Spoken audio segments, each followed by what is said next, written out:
How fair and how pleasant are you are, O love, with your delight. This stature of yours is like a palm tree, and your breasts like its cluster.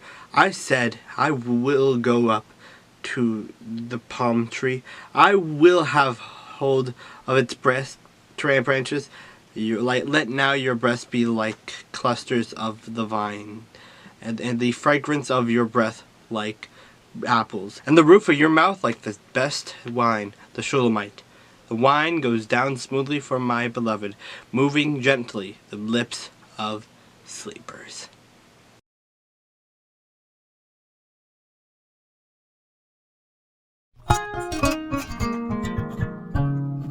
During the reign of David, there was a famine for 3 successive years. So David sought the face of the Lord. The Lord said, "It is on account of Saul and his blood-stained house. It is because he put the Gibeonites to death." The king summoned the Gibeonites and spoke to them. Now the Gibeonites were not a part of Israel, but were survivors of the Amorites.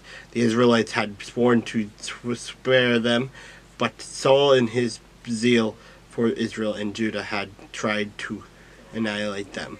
David asked the Gibeonites, "What shall I do for you? How shall I make anointment so that you will bless the Lord's inheritance?" The Gibeonites answered him, "We have no right to demand silver or gold from Saul or his family, nor do we have the right to put anyone in Israel to death. What do you want to do for you?" David asked.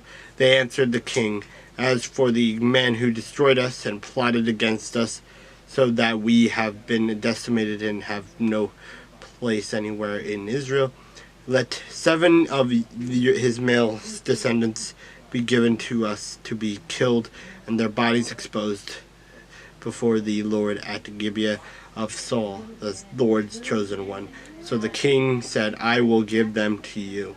The king spared Mephibosheth, son of Jonathan, the son of Saul, because of the oath before the Lord between David and Jonathan, son of Saul. But the king took Armoni and Mephibosheth, the 2 sons of Ai's daughter Rizpah, whom she had borne to Saul, together with the 5 sons of Saul's daughter Meribah, whom she had borne to Adriel, son of Barzillai the Meholathite. He handed them over to the Gibeonites, who killed them and exposed their bodies on a hill before the Lord. All 7 of them fell together. They were put to death during the first days of the harvest, just as the barley harvest was beginning. Rizpah, daughter of Aiah, took sackcloth and spread it out and for herself on a rock, from the beginning of the harvest till the rain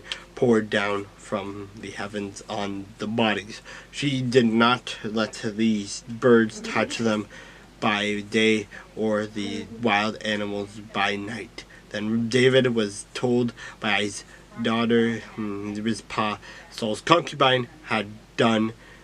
He went and took the bones of Saul and his son Jonathan from the citizens of Jabesh Gilead. They had stolen their bodies from the public square at Beth Shan, where the Philistines had hung them after they struck Saul down on Gilboa. David brought the bones of Saul and his son Jonathan from there, and the bones of those who had been killed and exposed were gathered up.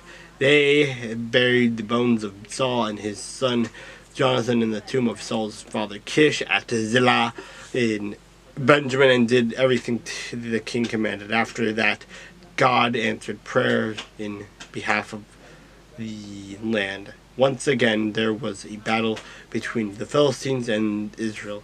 David went down with his men to fight against the Philistines and became exhausted.